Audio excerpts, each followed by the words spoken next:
My friends, welcome back to the channel Ashish sir. आज के इस वीडियो में हम बात करने वाले हैं डायग्राम रिलेटेड क्वेश्चंस के बारे में। जैसे कि आप सभी को पता है, ये एक 4 मार्क के क्वेश्चंस में आपको देखने के लिए मिल सकता है, जहां पर आपको सबसे ज़्यादा मार्क्स यहां पर अचीव कर सकते हैं। क्योंकि अगर आपको डायग्राम रिलेटेड क्वेश्चन मैंने महा रिविजन में बहुत ही दिल से समझाने की कोशिश की थी, जहाँ पर मैंने आपको law of demand, law of supply, उसके बाद आपका जितने भी प्राइस इलास्टिसिटी ऑफ डिमांड से रिलेटेड क्वेश्चन है, चाहे relationship between marginal utility total utility हो, लॉ ऑफ डीएमई हो, या variation in supply, variation in demand, increase decrease in demand and supply, जितने भी डायग्राम रिलेटेड क्वेश्चन है उसको आपने और मैंने दोनों ने मिलकर सॉल्व करने की कोशिश की थी, जिसको आपको बहुत बेहतरीन तरीके से समझ में आया होगा। रही आया तो आप महा रिवीजन का लेक्चर आराम से देखिए, उसके अंदर टाइम स्टैम्प भी अवेलेबल करा कर दिया, जहां पर आप जाकर चेक कर सकते हैं कौन से चैप्टर में आपको डिफिकल्टी है। फास्ट फॉरवर्ड 1.5 और 2x की स्पीड से आप जाकर प्रैक्टिस कर सकते हैं। यहाँ पर आपको मैं बात करता हूँ, अगर डायग्राम रिलेटेड क्वेश्चन की अगर मैं बातें कर रहा हूँ तो सबसे पहले मुझे यहाँ पर क्या चीज़ें दी है, ज़रा हम लोग उसको समझने की कोशिश करते हैं। सर ये एक डायग्राम दिया है, इस डायग्राम के अंदर मुझे बोलता है when total utility increases marginal utility. Sir जब टोटल यूटिलिटी बढ़ रही है ना, सर बढ़ रही है ना, तो it is observe that marginal utility है ना नीचे की तरफ जा रही है, तो सर ये इंक्रीज हो रहा है, तो सर ये क्या हो जाएगा सर, डिक्रीज हो जाएगा। ठीक है सर, इतनी बातें समझ में आ गई। Yes sir, name the unit where consumer will derived disutility, यानी जहां पर उसको डिस यूटिलिटी मिल रहा है सर, या ये जो ब्लैकिश वाला पार्ट है ना बेटा, ये ब्लैकिश वाला पार्ट को बोलते हैं डिस यूटिलिटी वाला पार्ट। क्या बोलते हैं सर, डिस यूटिलिटी वाला पार्ट। तो सर 6 तक तो काम बढ़ रहा था, 6 तक तो 0 पे चल रहा था, वो 7 पर आते ही वो क्या हो गया, नेगेटिव हो गया। तो यूनिट 7th यूनिट्स की अगर हम बात करें तो यहाँ पे 7th यूनिट आपका डिस यूटिलिटी क्रिएट करता है। When the total utility is maximum, यानी जब टोटल यूटिलिटी यहाँ पर मैक्सिमम पर आ गया सर, ये मैक्सिमम लेवल है, ये जो पॉइंट मैं आपकी बात कर रहा हूँ ये मैक्सिमम लेवल है। तो मार्जिनल यूटिलिटी कहाँ पर था सर, तो जब ये मैक्सिमम था तो ये फुल सेटिस्फैक्शन पर था sir. Full satisfaction indicate with the 0, तो यहाँ पर मार्जिनल यूटिलिटी आपकी 0 पर थी।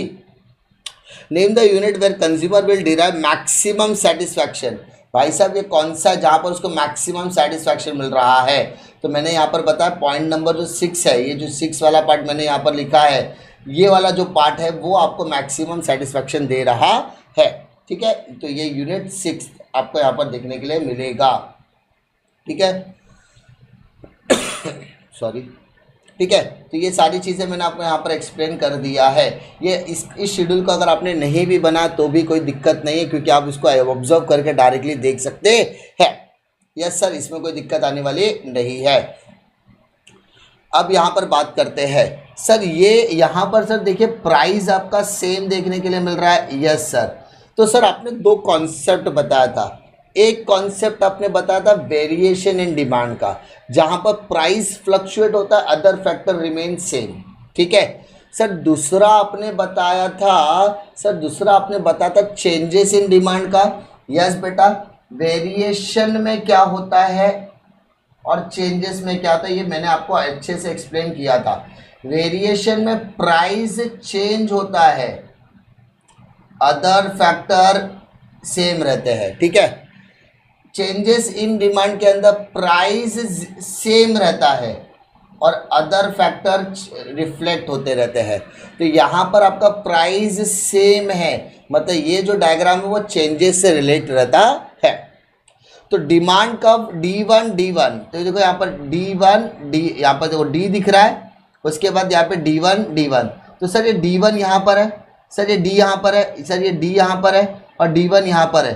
तो सर ये वाला जो है वो आगे की तरफ जा रहा है कि पीछे की तरफ जा रहा है, तो सर ये आगे की तरफ गया है सर, ये आगे की तरफ गया है सर, ये D से D1 की तरफ गया है सर, ये D से D1 की तरफ गया है, तो सर ये आगे की तरफ गया है, तो उसको बोलेंगे सर इंक्रीज इन डिमांड। क्या बोलेंगे सर, इंक्रीज इन डिमांड।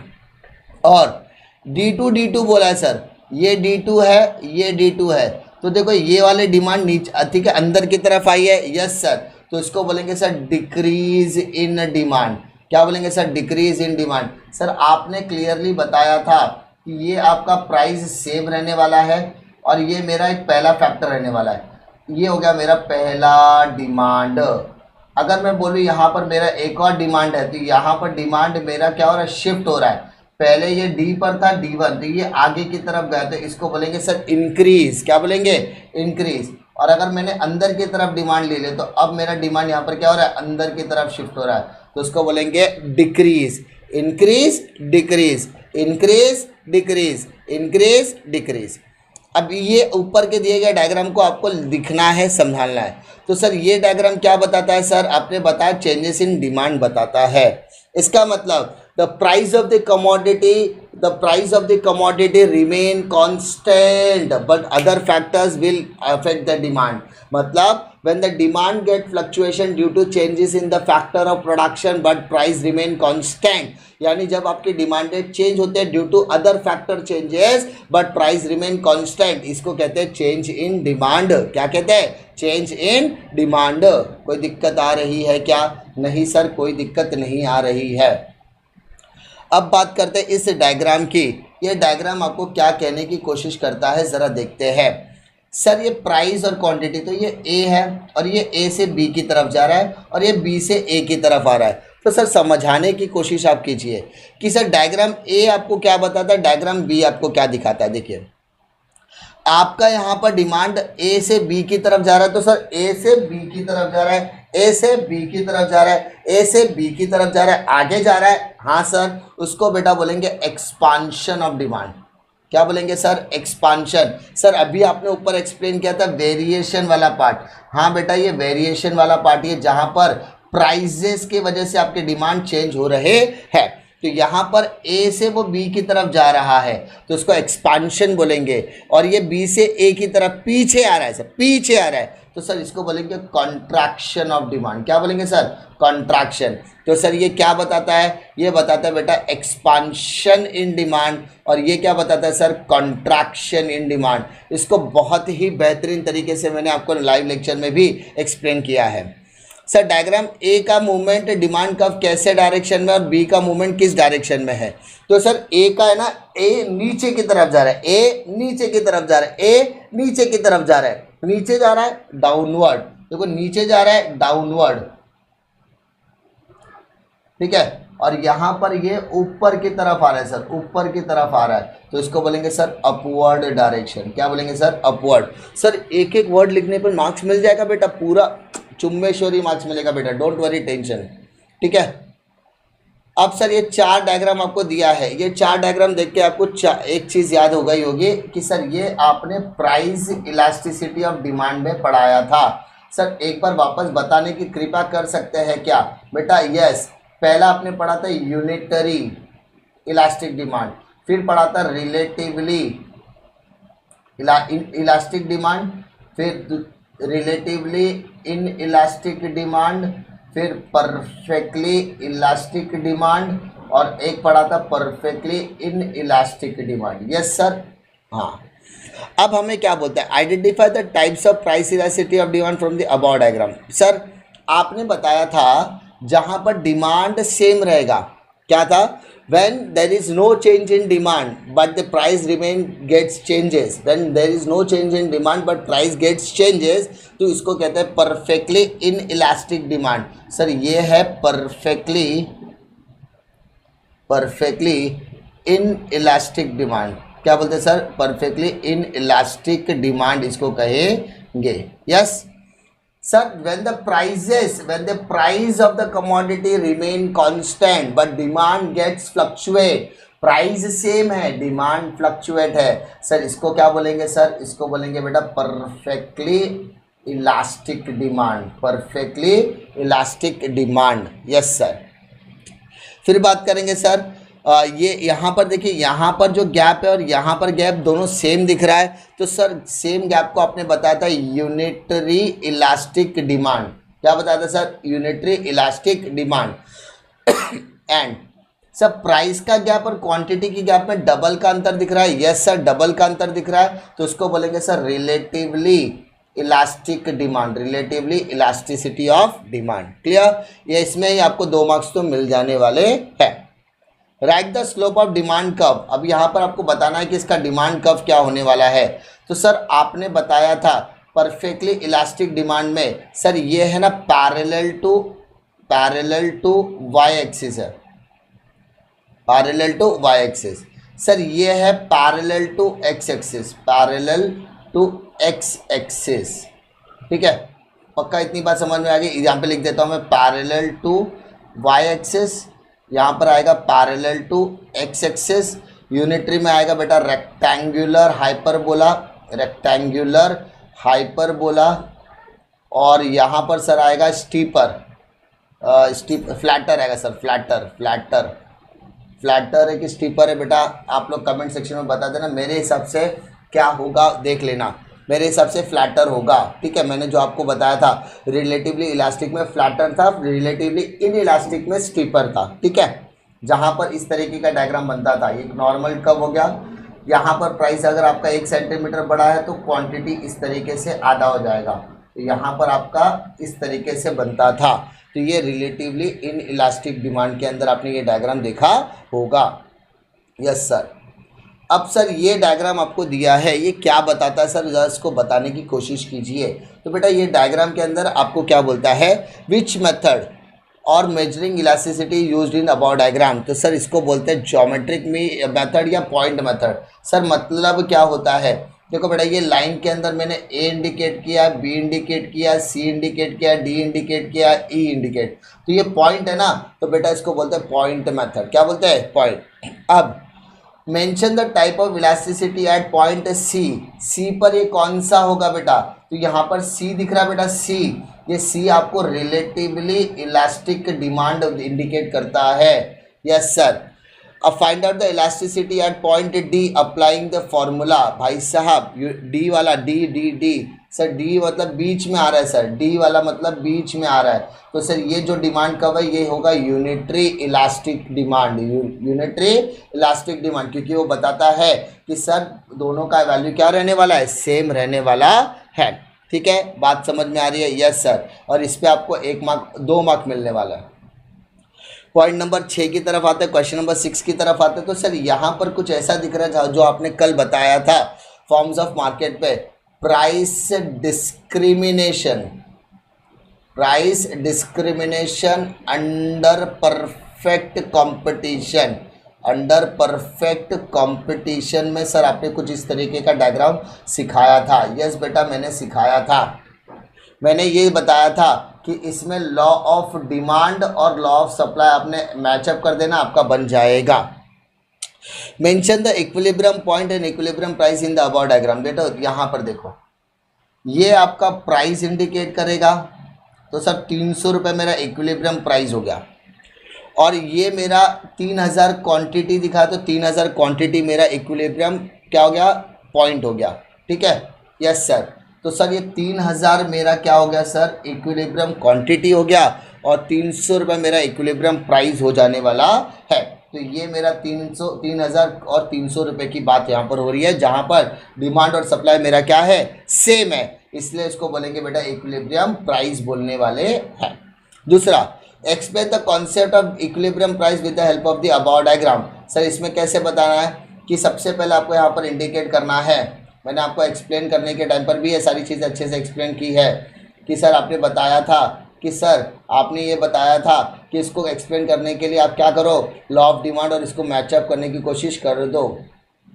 सबसे पहले आपको लिखना है कि सर ओ एक्स एक्सिस क्या दिखाता है। सर ओ एक्स एक्सिस दिखाता है quantity demanded and supply, quantity demanded and quantity supply. ठीक है। दूसरा, सर ओ वाई एक्सिस क्या दिखाता है, ओ वाई एक्सिस दिखाता है प्राइस। तीसरा, सर डी डी तेरा देवर दीवाना मतलब डिमांड कर्व। इसके बाद एस एस मतलब सर क्या, सप्लाई कर्व, ये आपने इंडिकेट कर दिया। Fourth, when the price of the commodity is 100, 5000 quantity is demanded but 1000 supply is possible.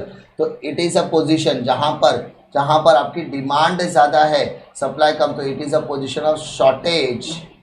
और जहाँ पर सप्लाई ज़्यादा है, इसका पोजीशन को बोलेंगे एक्सेस। ज़्यादा है कम है, तो उसी चीज़ को आपको एक्सप्लेन करना है, शॉर्टेज एंड एक्सेस को यहाँ पर एक्सप्लेन करना है। इट शोज द अच्छा प्राइस और डिमांड में कौन सा रिलेशन है सर, इनवर्स रिलेशन है। बट सप्लाई में कौन सा रिलेशन है सर, डायरेक्ट रिलेशनशिप होने वाला है। तो जो चीज़ें मैंने आपको बताई उसी को आप यहाँ पर पॉइंटर करके लिखना, law of demand law of supply दोनों को मिक्स करके कर दोगे तो आपका ये क्वेश्चन रेडी हो जाने वाला है। ठीक है, आई होप आपको इसमें कोई दिक्कत नहीं आएगी। नहीं सर, इसमें कोई दिक्कत नहीं है। अब आ जाओ, नेशनल इनकम का एक क्वेश्चन आपको यहाँ पर दिखने के लिए मिल रहा है, इसको एक्सप्लेन करने के लिए बोलेगा। इसको बोलते हैं sir circular flow of income. क्या बोलेंगे sir, circular flow of income बोलेंगे। क्या बोलता है सर ये, concept of product with the help of about diagram. Sir यहाँ पे कितने लोग हैं सर, हाउस होल्ड और फर्म 2 है, तो इसको बोलेंगे 2 सेक्टर मॉडल। क्या बोलेंगे सर, 2 सेक्टर मॉडल बोलने वाले हैं। दूसरा, explain the concept of money flow in the above diagram. Sir इसमें क्या होता है पता है, इसमें क्या होता है पता है, यहाँ पर रियल फ्लो को एक्सप्लेन करने के लिए मेरे को 2 चीज़ें समझनी पड़ेगी कि यहाँ पर मुझे फैक्टर मार्केट और लोअर हाफ को मुझे क्या समझना पड़ेगा, कमोडिटी मार्केट। मतलब यहाँ पर ये जो फर्स्ट पार्ट है उसको अलग करना पड़ेगा और सेकंड पार्ट को मुझे अलग करना है। जो अपर पार्ट मार्केट है वो फैक्टर मार्केट और जो लोअर मार्केट है वो कमोडिटी मार्केट है। ठीक है, अब ये जो फैक्टर्स ऑफ प्रोडक्शन की मैं बात कर रहा हूँ, जो हाउस होल्ड फर्म को देता है, हाउस होल्ड फर्म को देता है, वो क्या देता है सर, वो देता है लैंड, लेबर, कैपिटल, एंटरप्रेन्योर देता है। बदले में फर्म उसको क्या रिटर्न करता है, फर्म उसको रिटर्न करता है रेंट, वेजेस, इंटरेस्ट और प्रॉफिट रिटर्न करता है। ठीक है, ये चीज़ें हमने यहाँ पर सेकेंड में दिखा दी। क्लियर। तो यहाँ पर फर्म क्या करता है, फर्म यहाँ पर फैक्टर्स ऑफ प्रोडक्शन देता है। किसको, फर्म, हाउस होल्ड यहाँ पर फैक्टर ऑफ प्रोडक्शन फर्म को देता है। फर्म बदले में क्या देता है, फर्म बदले में rent, labour, rent, wages, interest और कैपिटल अपना प्रॉफिट रिटर्न करने का काम करता है। फिर कॉन्सेप्ट ऑफ मनी फ्लो की बात करें, कॉन्सेप्ट ऑफ मनी फ्लो की हम लोग बात कर रहे हैं। तो सर यहाँ पे मनी फ्लो क्या होता है कि फैक्टर पेमेंट सच है रेंट, वेजेस, इंटरेस्ट वगैरह की बात यहाँ पर हो रही है। और मनी फ्लो यहाँ पर क्या होता है sir, house hold, house hold अपनी एक्सपेंडिचर, देखो हाउस होल्ड अपनी ज़रूरतें कैसे पूरी करेगा, वो कुछ भी सामान और अपनी नीड को कंप्लीट करने के लिए फर्म के पास जाएगा। यस सर, तो वहाँ पर वो पैसा देकर आएगा। वो पैसा जा रहा है कि आ रहा है सर, जा रहा है, और बाद में वही पैसा फर्म के पास जाएगा, फर्म वही करेगा, वही पैसे से अपने फैक्टर्स ऑफ प्रोडक्शन को पेमेंट करेगा। वो वापस हाउस होल्ड के पास आ गया, हाउस होल्ड क्या करेगा, अपनी ज़रूरतें पूरी करने के लिए मनी फर्म के पास जाएगा, वापस पैसा देगा, नीड को पूरा करेगा, फर्म को वो पैसा मिल गया। इस बात समझो, मान लो मैं रिलायंस मॉल में काम कर रहा हूँ, रिलायंस में मैं एज ए एम्प्लॉय काम कर रहा हूँ, मैंने वहाँ से मुझे सैलरी मिली, मैं आ गया दुकान में गया, दुकान में मैंने पैसे दिया, अपनी ज़रूरतों को पूरा किया। वो सामान वो कहाँ गया, इकोनॉमी में वापस चला गया। इकोनॉमी वाला क्या करेगा, वापस से माल खरीदेगा। यानी वो क्या करना, सर्कुलर फ्लो ऑफ इनकम होने वाला है। हाउस होल्ड फर्म को सर्विस देता है, बदले में वो फैक्टर से इनकम मिलती है। जो पैसा मिलता है उससे हम अपनी नीड पूरी करते हैं, जो फर्म ने आउटपुट दिया होता है उसका। आई होप आपको सर्कुलर फ्लो ऑफ इनकम में कोई दिक्कत नहीं होगी। ठीक है, यानी यहाँ पर हाउस होल्ड अपने land, labour, capital, enterprises firm को प्रोवाइड करता है, फर्म उसके बदले में उसकी पेमेंट करता है।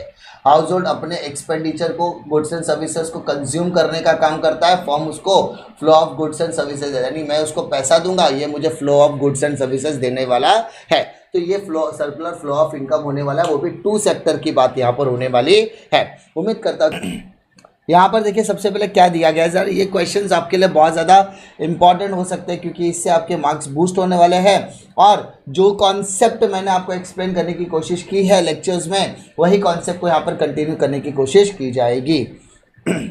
अगर हम पहले क्वेश्चन की तरफ देखते हैं तो आपको ये टेबल दिया गया है जिसमें यूनिट 1 to 5 दिया गया है, टोटल यूटिलिटी दिया गया है एंड मार्जिनल यूटिलिटी दिया गया है।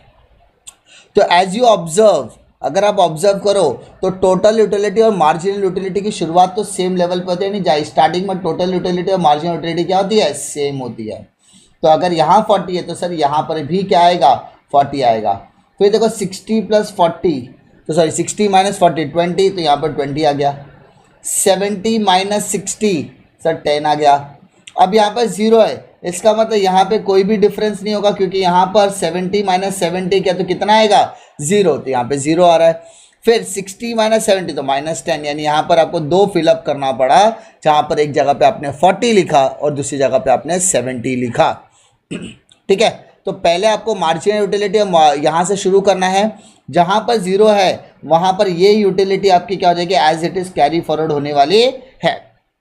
अब सेकंड क्वेश्चन क्या बोलता है, when total utility falls marginal utility is, यानी जब टोटल यूटिलिटी, देखो ये बढ़ रहा था, ये बढ़ रहा था, ये बढ़ रहा था, बट ये कांस्टेंट हो गया, कांस्टेंट होने के बाद ये गिरने लगा।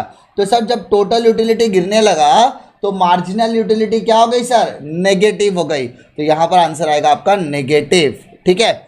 और जैसा कि आपको पता है ये इसी को आपको डायग्राम बना देना है।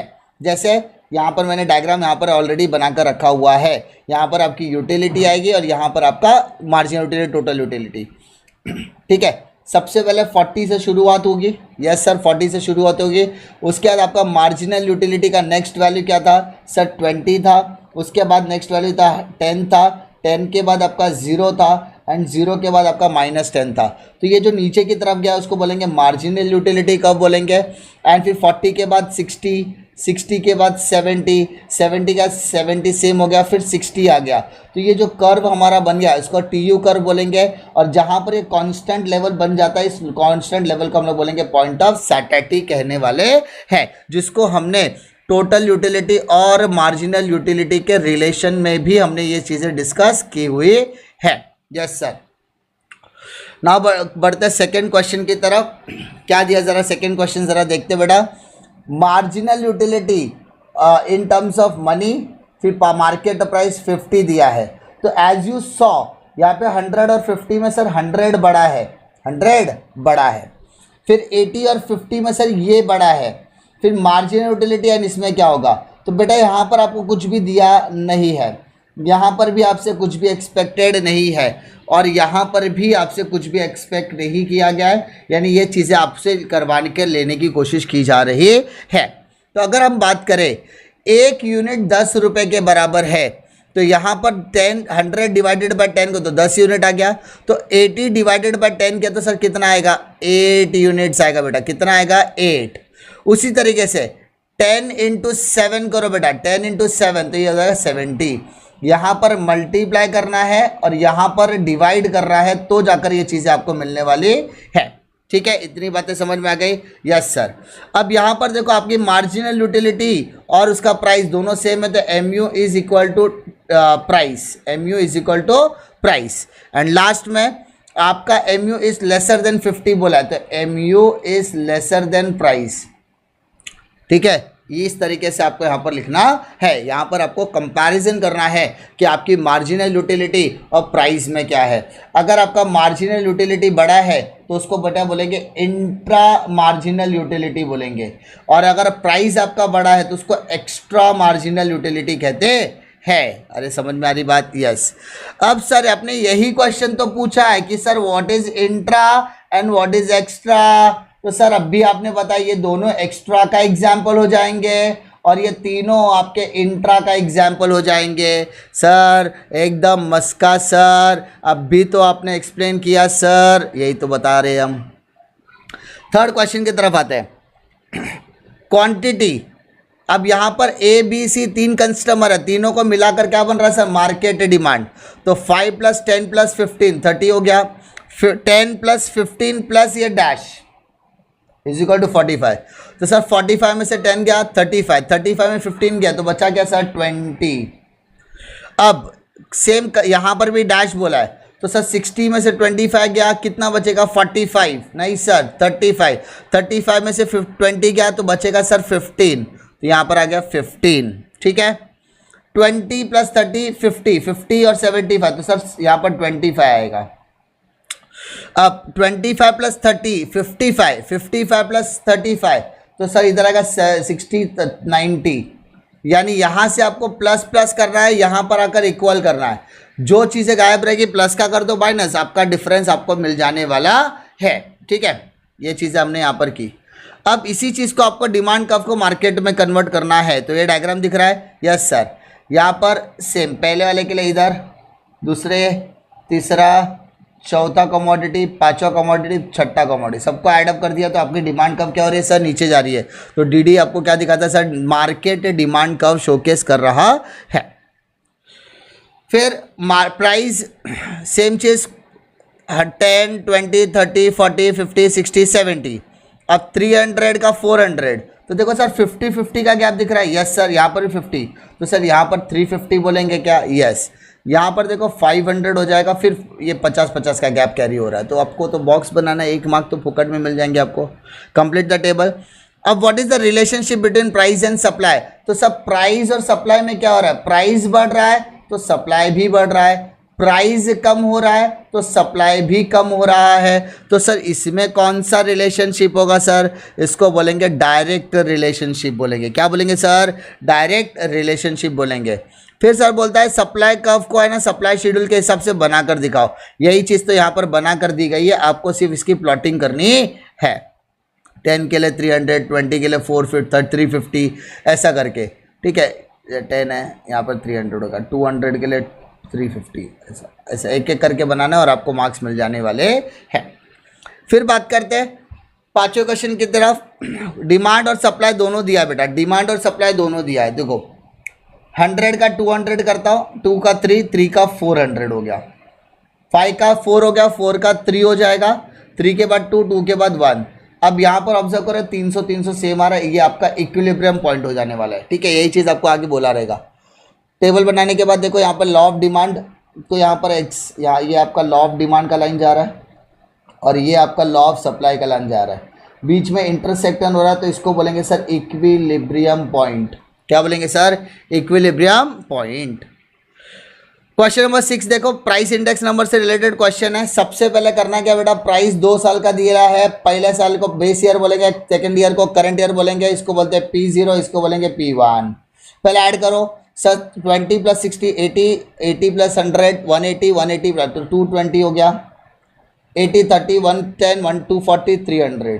तो अगर price index complete the table बोला है तो पहले टेबल को कंप्लीट करो, एज इट इज़ बना लो, और उसके बाद प्राइस इंडेक्स नंबर का formula sigma P1 upon P0 into 100, current year price upon base year price into 100। तो sir 300 divided by 220 into 100, sir 0 0 cancelled, 11 2 ज़ा या 2 11 से 2 से कैंसिल, 11 हो गया, इधर 150 हो गया, तो इधर 1500 डिवाइडेड बाय 11 कर दो, तो आपको यहाँ पर इंडेक्स नंबर आ जाने वाला है, ठीक है, समझ में आ रही बात, यस सर। नेक्स्ट क्वेश्चन की तरफ बढ़ते हैं। ये आपका ग्रॉस नेशनल प्रोडक्ट से रिलेटेड क्वेश्चन है, जहाँ पर आपको बोलता है कि सर जीएनपी का पहले फॉर्मूला बताओ, यहाँ पे बॉक्स दिया है, तो सर जीएनपी मतलब ग्रॉस नेशनल प्रोडक्ट, वो क्या बोलता है कि sir consumption plus investment, consumption plus investment plus government expenditure, export minus import, export minus import,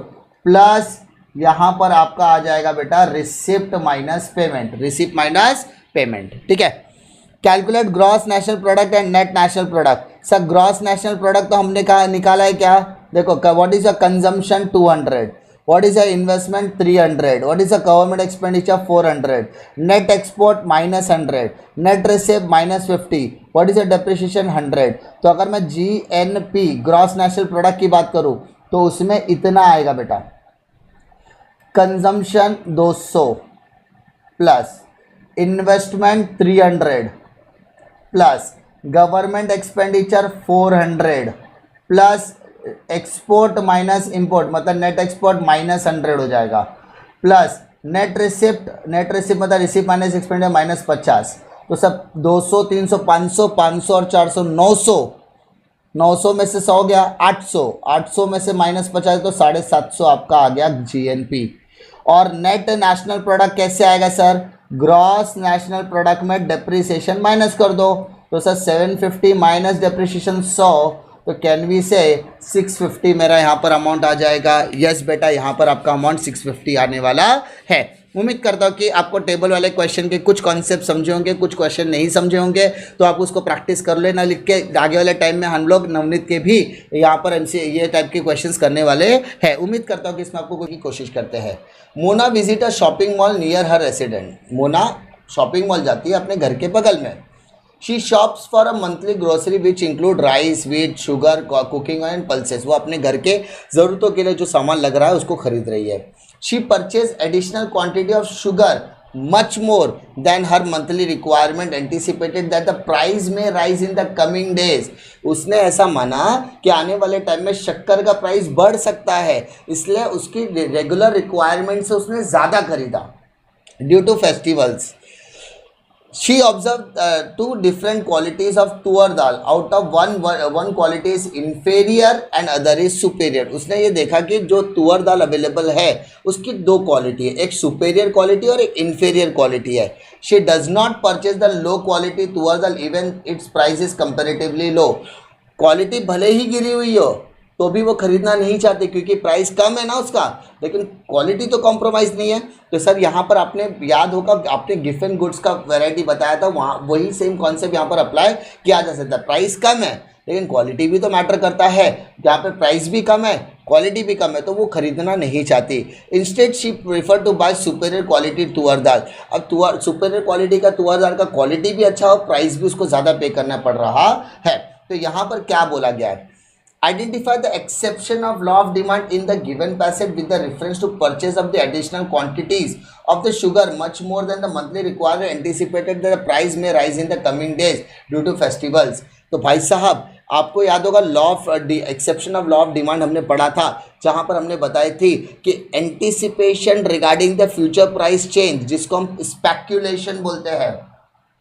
क्या बोलते हैं? स्पेक्यूलेशन. यानी हमने आज प्रेजेंट में रहते हुए ये स्पेक्यूलेट कर लिया कि फ्यूचर में उसके प्राइसेस बढ़ने वाले हैं, इसलिए मैं आज ज़्यादा क्वांटिटी खरीद लेता हूँ ताकि मुझे इसको सफ़र ना करना पड़े. इसको हम कहते हैं स्पेक्यूलेशन. तो यहाँ पर जो exception of law of demand apply होने वाला है वो होगा speculation. Identify the kind of good with reference to low quality tuar dal. तो सर लो क्वालिटी तुअर दाल के लिए आप क्या कह सकते हैं? Sir superior quality as much preferred than the lower quality. Because आपको पता है कि दो क्वालिटी के प्रोडक्ट अवेलेबल है कि जिसकी क्वालिटी ख़राब है लोग उसको कभी भी खरीदना पसंद नहीं करते, भले ही उसके लिए कम पैसे ज़्यादा पैसे देना पड़ के वो सुपीरियर क्वालिटी के प्रोडक्ट खरीदना पसंद करेंगे. Express your personal opinion based on the above information. क्या समझ में आता है? सर पहला चीज़ लॉ ऑफ डिमांड क्या कहता है? Does not hold a true when people expect prices to rise still further. यानी वो सब एक्सपेक्ट करते हैं कि भाई फ्यूचर में प्राइस बढ़ सकता है, तो इन दैट कंडीशन यहाँ पर लॉ ऑफ डिमांड अप्लाई नहीं होने वाला है. और यहाँ पर क्या बोलता है? Although the prices have Ryzen today consumer will demand more in anticipation of the price in future. भले ही आज उसका भाव यानी प्रेजेंट में वो जो प्रोडक्ट खरीद रहा है वो ऑलरेडी हाई प्राइस में है, लेकिन उसके माइंड में परसेप्शन आ गया है कि फ्यूचर में प्राइस और भी बढ़ सकता है, इसलिए वो आज भी जो क्वांटिटी की डिमांड कर रहा है वो हाई प्राइस पे ही कर रहा है, लेकिन वो यही सोच रहा है कि फ्यूचर में और बढ़ सकता है इसलिए और खरीद लेता है. ठीक है, तो आज वो जो डिमांड कर रहा है वो हाई प्राइस पे ही कर रहा है. तो इन दैट केस यहाँ पर एक्सेप्शन ऑफ डिमांड आ जाता है जहाँ पे लॉ ऑफ डिमांड अप्लाई होने वाला नहीं है. फिर बात करते हैं नेक्स्ट कॉन्सेप्ट की, नेक्स्ट पैसेज की. अब यहाँ पर क्या कहता है? Amul is the first choice of so many ice cream lovers in India among the top ice cream brand category. Amul brand own the Gujarat cooperative milk marketing federation was establish in 1946 आनंद गुजरात. अमूल जो है आइसक्रीम ब्रांड में सबसे बेहतरीन ब्रांड है जिसको Gujarat cooperative milk marketing federation own करता है. Establish किया गया था आनंद गुजरात 1946 में. The second on the list of the top ice cream brand is Vadilal. Vadilal मतलब अमूल के बाद कोई दूसरा ब्रांड आता था वो वाडीलाल आता है. उसके बाद कॉर्नेटो मैग्नम जैसे टॉप ब्रांड आइसक्रीम्स भी इंडिया के अंदर ओन करते हैं जो हिंदुस्तान यूनिलीवर ओन करता है. Mother Dairy is very strong name in the Indian ice cream industry. Mother Dairy को भी आप इग्नोर नहीं कर सकते. This company is very similar to Amul in terms of the product they manufacture and sell. Another big player in the ice cream is Havmor. अब यहाँ पर एक और आइसक्रीम ओनर की बात आ गई हैवमोर की. Havmor company has been able to stand strong as one of the big fighters in the battle of top ice cream brands in India for a very long. Ice cream market also has a local less popular brands apart from the top brands. कुछ ऐसे brands भी available है जिसकी identity बहुत बड़ी नहीं है लेकिन वो चलते हैं. जैसे अब मैं बात करूँ फेस्टिवल की, अरुण आइसक्रीम की बात करूँगा तो ये लोकल ब्रांड्स है, चलते हैं, लोकल लेवल पर चलते हैं. Amul was and still is Guinness World Record running the longest ever advertising campaign. The advertising strategy of Amul through digital marketing made the most it through the platforms such as Facebook, Twitter, Instagram and others. अब यहाँ पर अमूल या Cornetto, magnum, Havmor जैसे जो competitive brands है ice cream के, उसके बारे में यहाँ पर डिस्कशन किया गया है।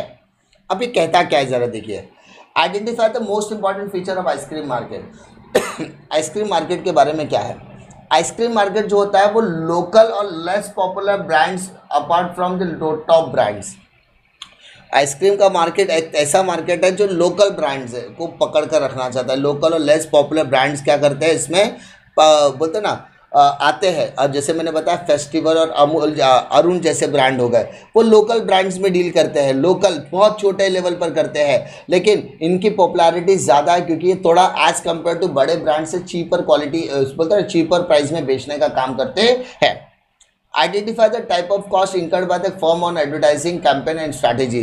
तो सर यहाँ पर टोटल कॉस्ट की बात करेंगे, जिससे हम कहीं ना कहीं सेलिंग कॉस्ट भी कंसिडर कर सकते हैं, क्योंकि any of the expense which is incurred on advertising campaign strategy उसको हम सेलिंग कॉस्ट कहने वाले हैं। Express your personal opinion about the ice cream market based on about information. एक चीज़ तो इतनी कंफर्म हो गई है कि अगर आप अमूल जैसे ब्रांड की बात करें, हैवमोर या फिर आप वाडीलाल जैसे ब्रांड की बात करें, तो ये सब की एडवर्टाइजिंग डिजिटल मार्केटिंग के थ्रू ज़्यादा होता है। आपने अमूल के बहुत बड़े बड़े बैनर्स देखे होंगे या उनके कार्टून्स देखे होंगे, जहाँ पर वो क्या करते हैं डिजिटलाइज तरीके से अपने एडवर्टाइजमेंट को बोलते हैं ना प्रमोट करने की कोशिश करते हैं। तो यहाँ पर digital marketing plays a very very important role, जहाँ पर फेसबुक, ट्विटर, इंस्टाग्राम और जैसे अदर प्लेटफॉर्म्स बहुत मदद करते हैं आपकी ब्रांड की इमेज को लोगों के दिमाग में बैठाने की। फिर बात करते हैं नेक्स्ट क्वेश्चन की, नेक्स्ट पैराग्राफ की। क्या कहता है, in India markets for automobile, cement, steel, aluminium etcetera are the examples of oligopolistic market. In this market, there are few firms for each particular product. Duopoly is a special case of oligopoly, यानी oligopoly मतलब जहाँ पे कम sellers है, duopoly मतलब जहाँ पर दो sellers available है, which is there are exactly two sellers. Under duopoly, it is assumed that the product sold by the two firms is homogeneous and there is no substitute for it. Example: Pepsi and Coca-Cola are the soft drink in the market, and Airbus and Boeing are the commercial large jet aircraft market. Operating system of smartphone and computer provide excellent example for oligopoly in by big tech. Apple iOS and Google Android dominate smartphone operating system, computer operating system and overshadowed by Apple and Microsoft Windows. इस तरीके के आपको example दिए जहाँ पर उन्होंने oligopoly और डिओपोली को बताने की बात कह रहे हैं। अब आपको बताना है कि सर ओलिगोपोली मार्केट के कुछ एग्जाम्पल देने हैं। तो सर अभी आपने ऊपर पढ़ा था कि ऑटोमोबाइल, सीमेंट, स्टील और एल्यूमिनियम जैसे कंपनियां जो है वो ओलिगोपोली मार्केट में डील करती है। Explain the concept of डिओपोली with the suitable example from the passage. डिओपोली मतलब जहां पर दो सेलर्स होते हैं, जहां पर कितने सेलर्स होते हैं सर, एग्जैक्टली दो सेलर्स अवेलेबल होते हैं जो होमोजीनियस और नो सब्स्टिट्यूट प्रोडक्ट में डील करते हैं, जिसके बारे में ये सेम सेंटेंस आपको ऊपर दिया गया था। एक्सप्रेस और पर्सनल ओपिनियन अबाउट इन्फॉर्मेशन। यहाँ पर अबाउट इन्फॉर्मेशन में ये बताने की कोशिश की गई है कि भाई साहब मार्केट ओलिगोपोलिस्टिक मार्केट है, जहाँ पर फ्यू फर्म्स अवेलेबल होते हैं, they are dealing in homogeneous product, identical in nature, जिसको हम पहचान सकते हैं। कुछ एग्जाम्पल्स भी उन्होंने दिया, जैसे एप्पल और एंड्रॉयड मार्केट की उन्होंने बात की है। उन्होंने फिर एडहेसिव मार्केट की भी हम यहाँ पर बात कर सकते हैं। इसके अलावा उन्होंने स्मार्टफोन और कंप्यूटर्स की बातें की है। उसके बाद उन्होंने पेप्सी और कोका-कोला जैसी सॉफ्ट ड्रिंक की बात की है। तो इस तरीके के एग्जाम्पल्स आप यहाँ पर एक्सप्लेन कर सकते हैं जो ओलिगोपोलिस्टिक मार्केट को कैप्चर करने की बात करते हैं। ठीक है, यस सर। फिर बात करते हैं फोर्थ क्वेश्चन की। अब यहाँ पर हमारी क्या डिस्कशन होने वाली है sir, corona has slow down the economy. Corona ने इकोनॉमी को पूरी तरीके से क्या कर दिया है सर, स्लो डाउन कर दिया है। ठीक है, इसके बाद हम बात करते हैं क्या, lockdown impose on this contain the spread of corona virus has resulted the closure of manufacturing and business activity. ऐसा पाया गया कि लॉकडाउन की वजह से बड़ी बड़ी मैन्युफैक्चरिंग और बिजनेस एक्टिविटीज पूरी तरीके से ठप हो चुकी है। इसलिए during the financial year economy expected to move forward towards the contradictory phase rather than expansionary. मतलब आने वाले टाइम में ये देखा जा सकता है कि बिजनेस एक्सपांशन की तरफ नहीं, बिजनेस कॉन्ट्राडिक्शन की तरफ बढ़ रहा है, बिजनेस कम होने की तादाद पर आ गई है। This has been stated in the business budget, जो बजट में बताने की कोशिश भी की है। This is the first paperless budget in the history of India. At the same time, the third post-independence budget to be presented at the time when the economy is shrinking. मतलब जब economy डगमगा रही है at that time, ये तीसरी बार ऐसा budget project किया गया जहां पर इकोनॉमी डगमगा रही है और यहाँ पर हमें फिस्कल डेफिसिट देखने का मौका मिल रहा है और ऐसे टाइम पर बजट आ रहा है। यहाँ पर फिस्कल डेफिसिट 5% से ज़्यादा देखने के लिए मिल रहा है। द यूनियन फाइनेंस मिनिस्टर, जो हमारी ताई है, आप कमेंट सेक्शन में मुझे ज़रूर बताना है कि सर यूनियन फाइनेंस मिनिस्टर कौन है। सर आपको पता है क्या? बेटा मुझे पता है, आप लोग बताना। उनका एक बेहतरीन कमेंट आपने देखा होगा, सीतारमन, ठीक है, सीतारमन जी जो है वो हमारी यूनियन फाइनेंस मिनिस्टर है। Has presented a budget that seeks to accelerate the economy by balancing the impact of corona on the economy, on the other hand growing expectation of all sectors in the economy। Union finance minister ने declare किया था कि हम corona की वजह से जो breakdown लगा हुआ है उसको थोड़ा सा फास्ट ग्रोइंग करने की कोशिश करेंगे और जो एक्सपेक्टेशन है बाकी के सारे सेक्टर्स की उसको फुलफिल करने की कोशिश करेंगे, जिस वजह से ये पाया गया कि 137% of the share of the health care को दिया गया बजट में और जो एक्सपेक्टेड रेवेन्यू है वो 34,35,000 crore and expected expenditure 35,83,000 crore का देखने के लिए मिला।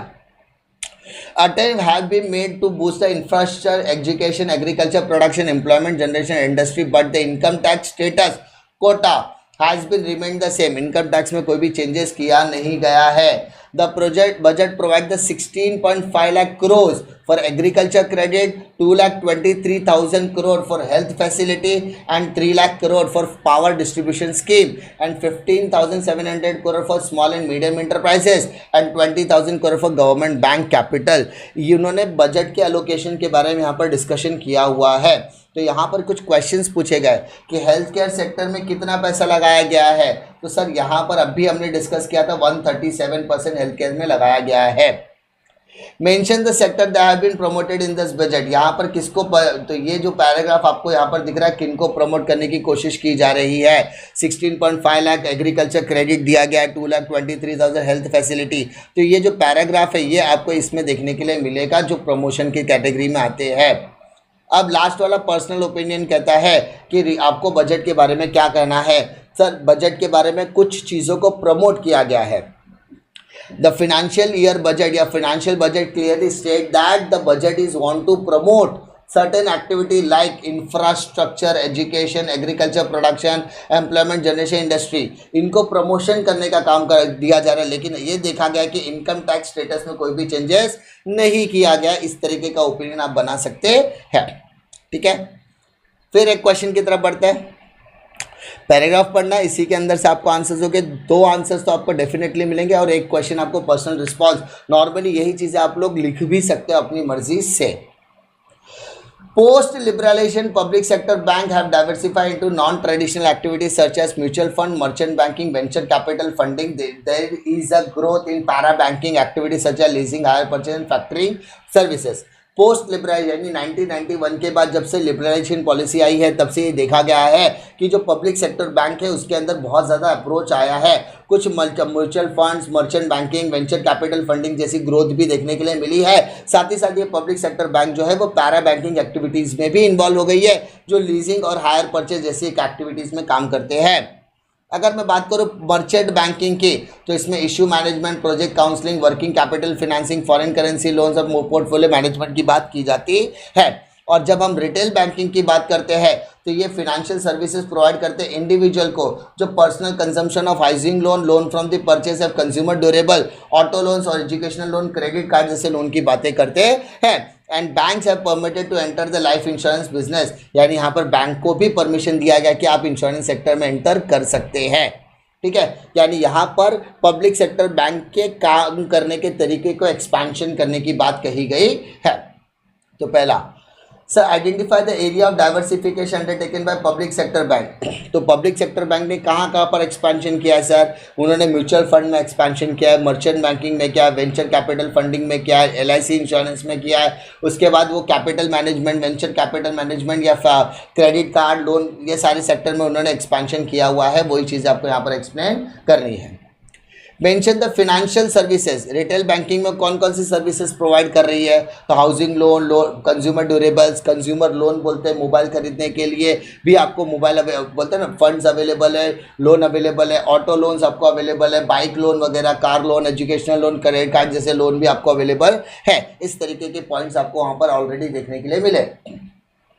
फिर आपको पर्सनल ओपिनियन मारा कि इसमें आपको क्या देखने को मिला, तो यहाँ पर आपको पैरा बैंकिंग एक्टिविटीज़ के बारे में बताना है कि जो पब्लिक फाइनेंस सेक्टर्स है वो leasing, hire purchase, factoring services या मर्चेंट बैंकिंग में अगर बात करें तो ये सारी एक्टिविटीज़ में वो इन्वॉल्वमेंट ले चुके हैं, जिसकी वजह से जो पब्लिक सेक्टर का काम करने का तरीका है वो बहुत ज़्यादा एक्सपांड हो चुका है और उनका जो स्कोप है वो कई हद तक बढ़ चुका है, जिससे उनकी प्रॉफिटेबिलिटी और ग्रोथ दिन ब दिन बढ़ती जा रही है। आई होप आपको पैराग्राफ रिलेटेड क्वेश्चन में कोई दिक्कत नहीं आएगी, ठीक है। इसके अलावा आप जो चाहे वो रिफर कर सकते हैं। उम्मीद करता हूँ कि आपको वीडियो पसंद आएगा। अगर आपको वीडियो पसंद है तो लाइक करो, दोस्तों में ज़रूर शेयर कीजिए। इसी तरीके के एफर्ट को अप्रिशिएट करने के लिए चैनल पर बने रहे।